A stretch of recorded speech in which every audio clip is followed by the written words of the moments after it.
والمحصنات، آیت نمبر 24 پڑھیں گے ہم سورہ نساء کی آج. والمحصنات 5. والمحصنات من النساء، اور حرام کی گئی ہیں تم پر محصنات، قید نکاح میں لائی گئی عورتیں، یعنی شادی شدہ عورتیں. من النساء، عورتوں میں سے، الا سوائے، ما ملکت ایمانکم، جو ملکیت میں ہے، ایمانکم تمہارے دائیں ہاتھ کی، کتاب اللہ علیکم، اللہ نے لازم کر دیا ہے تم پر، وَأُحِلَّ لَكُمْ، اور حلال کیے گئے تمہارے لیے، حلال کی گئی ہیں تمہارے لیے، ما وراءکم، جو تمہارے اس کے علاوہ ہیں، ان تبتغوا باموالکم، کہ تم تلاش کرو، باموالکم، اپنے مالوں سے، محسنین، قید نکاح میں لانے کے لیے، غیر مصافحین، نہ زیادتی بدکاری کی خاطر، فمستمتعتم، تو جو تم فائدہ اٹھاؤ، بھی منہن، اس کے ساتھ، فآتوہن، تو تم دو ان کو، اجورہن، ان کے حق مہر، فریضہ، مقرر، جو فرض ہے، ولا جناح علیکم، اور نہیں ہے کوئی حرج تم پر، فیما تراضیتم، اس میں جو تم باہم رضامندی سے کر لو، بھی اس کو، من بعد الفریضہ، مقرر کرنے کے بعد، ان اللہ، بے شک اللہ تعالیٰ، کانا ہے، علیمن، علم والے، حکیمن، حکمت والے. اچھا اب دیکھیں یہاں پہ پیچھے ہم نے جب آیت پڑھی تھی حرام جو بھی ہیں ان کے حوالے سے، کہ حرام کی گئی ہیں تم پر تمہاری مائیں، بیٹیاں، اور یہ جو ساری باتیں پڑھی ہیں، تو کہتے ہیں یہاں پہ آگے کہ یہ شادی شدہ عورتیں بھی حرام ہیں، یعنی اسی کا پیچھے عطف جا رہے، اور اس میں کون سی عورتیں حرام ہیں؟ والمحصنات، شادی شدہ عورتیں، عورتوں میں سے، سوائے جو تمہارے دائیں ہاتھ کی ملکیت ہے. وہ کیوں حلال ہے؟ یعنی عام طور پر بھی ایک عورت جو ہے وہ دو نکاح میں نہیں رہ سکتی، ایک عورت جو ہے وہ دو نکاح میں نہیں رہ سکتی.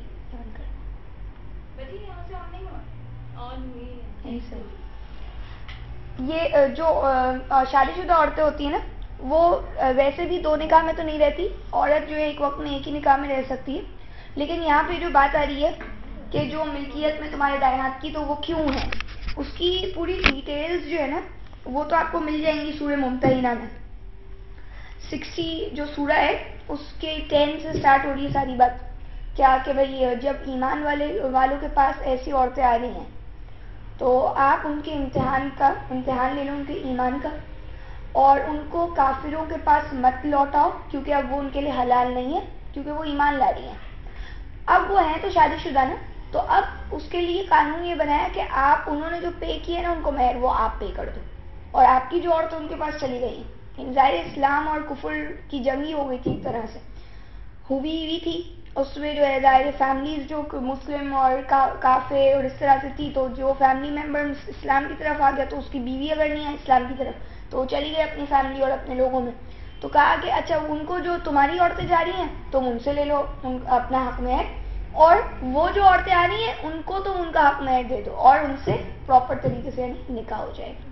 تو اس لیے یہاں پہ جو بتایا گیا ہے کہ جو ملکیت میں تمہارے دائیں ہاتھ کی وہ حلال ہے. صحیح سمجھ آ رہی ہے بات؟ یعنی کوئی اللہ نہ کرے کہ کوئی اور مقصد نہیں ہے. ملکت ایمانکم کو کہتے ہیں دائیں ہاتھ کی ملکیت. ملکت ملکیت، دائیں ہاتھ کی ملکیت جس کو کہتے ہیں جو آپ اور میرے لیے ایزیلی اپروچیبل ہو، مطلب کبھی بھی میں اور آپ اس کو حاصل کر سکتے، جس کو ہم کہتے ہیں دائیں ہاتھ کا کھیل. صحیح ہے، یعنی جو بآسانی آپ کو میسر آ جائے. اور عام طور پر محصنات جو ہوتی ہیں، یہاں تو محصنات کا میننگ قید نکاح میں لائی گئی یعنی شادی شدہ خواتین، ورنہ اگر ہم دیکھتے تو محصنات جو ہیں وہ ابھی آپ اسی آیتوں میں ہی آگے پڑھ لیں گے کہ آزاد عورت کو بولا گیا 25 میں بھی. صحیح، تو وہ عورتیں جو ہیں ان سے نکاح کرنا مشکل ہوتا ہے، ان کے لیول کے مطابق جانا ہر ایک کا کام نہیں ہے.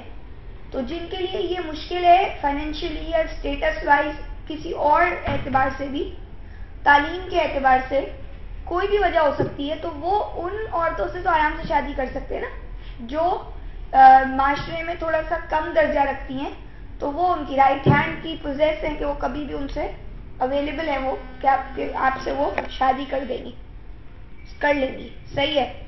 یعنی ملکت ایمانکم کو کانکیوبائن سمجھنا غلط اس سینس میں کہ وہ لانڈی وہ عورت جس کو صرف فائدے کے لیے استعمال کیا جاتا ہے، جس کو پروسٹیٹیوٹ بولا جاتا ہے آج، تو وہ کسی جگہ سے آ رہی ہیں اور وہ آپ کی لانڈی ہو گئی اور اب آپ اس کو رکھ رہے ہو اپنے ساتھ، اس کی کوئی اجازت قرآن دے ہی نہیں رہے اس کے لیے. تو بلکہ اگر آپ اب مزید آگے پڑھتے چلے جائیں گے کہ 24 میں بھی یہ بات بولی گئی ہے سورۃ نور کے اندر بھی کہ ان کا نکاح کرا دو جو لانڈی اور غلام ہے تمہارے، جو مجرد ہیں، جو سنگل ہے، اور نکاح کرانے کی بات ہو رہی ہے. صحیح ہے. اور اسی طرح بھی اگلی آیت میں بھی آپ کو کلیئر ہو جائے گا کہ ان سے نکاح ہو رہا ہے باقاعدہ طور پر.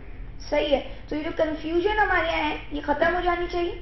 ملکت ایمانکم کوئی وہ آج کے دور میں لانڈی کا کوئی تصور اس طرح سے ویسے بھی نہیں دیکھا جاتا ہے. اور دوسری بات یہ کہ جو رائٹ ہینڈ کی پوزیس ہے، اور اسلام نے تو آ کے ظاہر یہ چیز وہ ختم کیا، اسی لیے فقو رقبتیں آزاد کرایا، وہ گردن اس کے اوپر اتنا زور دیا. عام بھی جو لوگوں کی گردن پھنسی ہوئی ہے ان کو آزاد کرایا گئے، ان کو تاوان، ان کا پیسہ بھر کر میں اور آپ کو چھڑانے کا جو دین کہہ رہے ہیں، تو آپ اور میں سوچ سکتے ہیں کہ وہ اتنی زیادتی کا کوئی کام دے گا. اور پھر سورہ نساء پر ہے. سورہ نساء عورتوں کے حقوق کی تو بتا رہی ہے، عورت کے رائٹس کی تو بتا رہی ہے، جو اس کو نہیں دیے گئے تھے، جو اس کے ساتھ زیادتی کی گئی تھی تو وہی تو بتایا جا رہا ہے. آپ دیکھیں نا پیچھے ماں سے شادی ہو رہی ہے اور دو بہنوں کو جمع کیا جا رہا ہے ایک نکاح میں. تو یہ ایسا نہیں ہو سکتا کہ اللہ جو ہے وہ ذات جو اتنے زیادہ انصاف کے تقاضوں کو پورا کر رہی ہے وہ اس معاملے میں جو ہے کوئی کمی چھوڑ دے اور وہ کسی صورت بھی قابل برداشت نہ ہو، وہ بھی وہ چیز.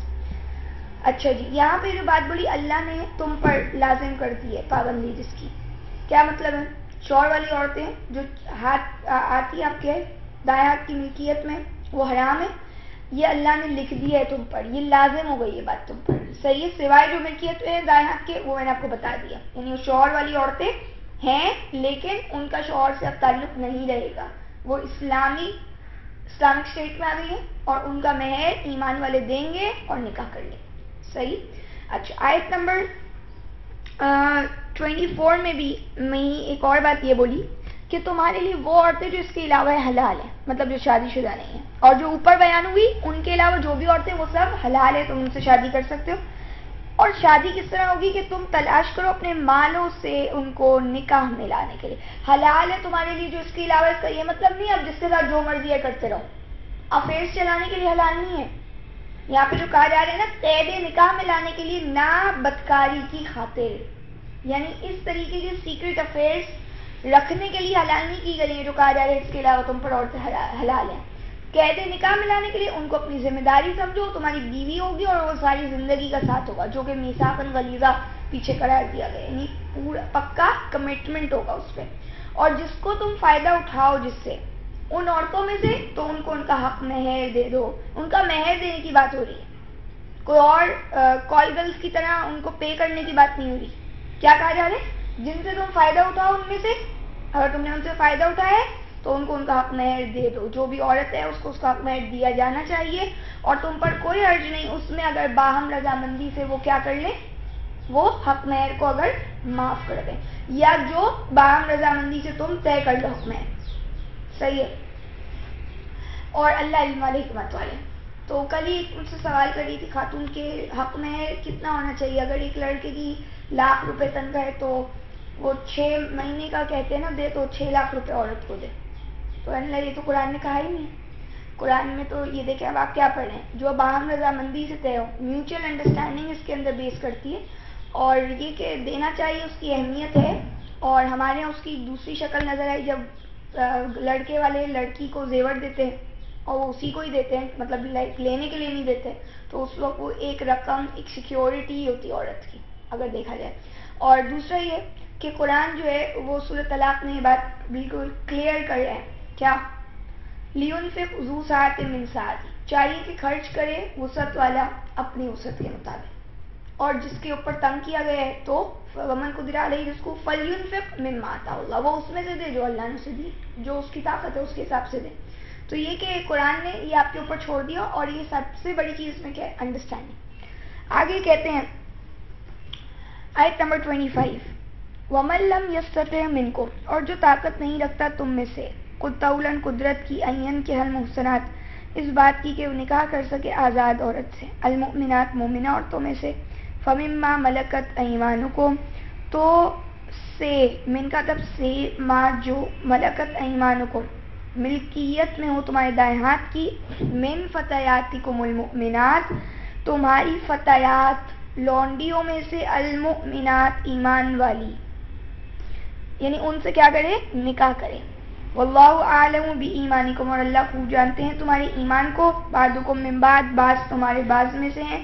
فانکحوہن تو نکاح کرو ان سے، باذن اہلہن باذن اجازت سے، اہلہن ان کے مالکوں کی، وآتوہن اور ان کو دو، اجورہن ان کے حق مہر، بالمعروف دستور کے مطابق، محصنات قید نکاح میں لانے کے لیے، غیر مصافحات نہ بدکاری کرنے والیاں، ولا متخذات اخدان ولا اور نہ متخذات پکڑنے والی گانٹنے والی، اخدان چھپی دوستیاں.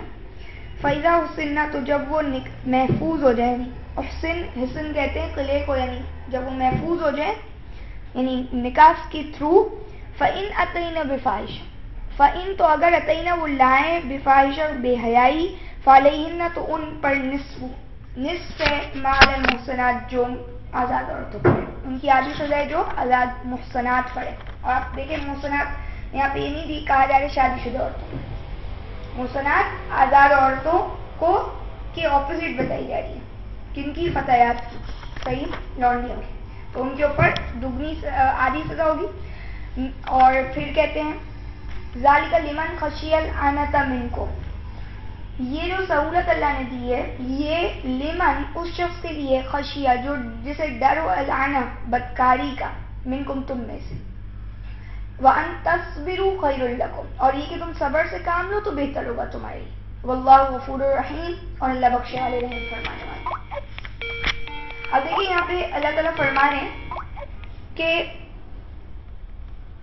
25 آیت جب شروع ہوئی تو کہا جو طاقت نہیں رکھتا تم میں سے، کس چیز کی طاقت نہیں رکھتا؟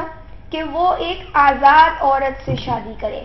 کس سے شادی کرے؟ محصنات سے شادی کرنے کی اس کو طول نہیں ہے، اس کے پاس استطاعت نہیں ہے، اس کو افورڈ نہیں کر پائے گا. ایسی گھر کی اگر عورت کو لائے گا تو اس کی اتنی ارننگ نہیں ہے کہ وہ اس کو کما کر صحیح طرح سے اس کا اسٹیٹس مینٹین رکھ سکے جہاں سے وہ لایا ہے.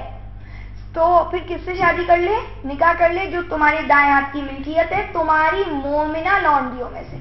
کہا وہ عورتیں جو آزاد ہیں مومنہ کی، وہ نہیں اگر اس سے طاقت نہیں ہے اس کی شادی کی تو وہ مومنہ لونڈیوں میں سے ان سے شادی کرے گا. فتیات کس کو کہتے ہیں؟ فتیت نوجوان کو کہا جاتا ہے. تو نوجوان لڑکی کے بھی میننگ میں آتا ہے اور یہاں پہ یہ لونڈی کے بھی میننگ میں آ رہا ہے. صحیح ہے، جیسے کہ وہاں پہ سورہ کہف میں اس اول فتیۃ الکہف، جب فتیہ جو ہے وہ جمع ہے فتن کی، یعنی جب وہ نوجوانوں نے پناہ پکڑی گار میں، تو وہ کوئی لونڈے تو نہیں تھے، وہ کوئی غلام تو نہیں تھے. صحیح ہے. تو یہاں پہ فتیتن غلام کی کنیزوں، یہ جو لکھا ہوا ہے انہوں نے ترجموں میں، یا آپ یہ کہہ سکتے ہیں وہی جو اوپر جن کو بیان کیا گیا ما ملکت ایمانکم، ان کا یہ نام ہے. کیا؟ جو رائٹ ہینڈ پوزیس ہے، ان کی صفت ہے کہ آپ آرام سے آپ اس کو شادی کر سکتے ہو. اور وہ ٹرمنالوجی جو یوز ہوتی ہے وہ کیا ہے؟ فتیتن یعنی لونڈی. اور قرآن نے سورہ بقرہ میں کہا ولا تنکحوا المشرکات حتی یؤمن، جو آپ آیت پڑھ چکے ہیں، مشرکہ عورت سے نکاح نہیں کرو یہاں تک کہ وہ ایمان والی بن جائے. اور کہا ولا عبد مؤمن خیر من مشرک، اور غلام مومن بہتر ہے اس مشرکہ سے، مشرک سے غلام مومن بہتر ہے. اور اسی طریقے سے کیا کہا کہ ولا امۃ، وہاں پہ ایک اور ورڈ ہے اما جس کو کہتے ہیں، وہ لونڈی وہ بہتر ہے اس مشرکہ عورت سے، اگرچہ تمہیں وہ مشرکہ عورت اچھی لگے. صحیح ہے. تو کہتے ہیں جی فتیتن. تو کہا کہ جو ملکیت میں تمہارے دائیں ہاتھ کی جو مومنہ ہیں ان سے تم شادی کرو گے، یعنی مشرکہ سے تو وہ بھی نہیں کر سکتے، جیسے کہ کمپیریزن میں بتا دی. اور اللہ تمہارے ایمان کو جانتے ہیں، بعض تمہارا بعض میں سے، یعنی اللہ کو زیادہ معلوم ہے کس کا کیا ایمان کا لیول ہے، اور تم ایک دوسرے سے ہی ہو، تو اس لیے اتنا کوئی بڑی بات نہیں ہے اگر کوئی شادی کر بھی لے. لیکن کہا اچھا نکاح کرو گے تو ان کی اہل کی اجازت سے.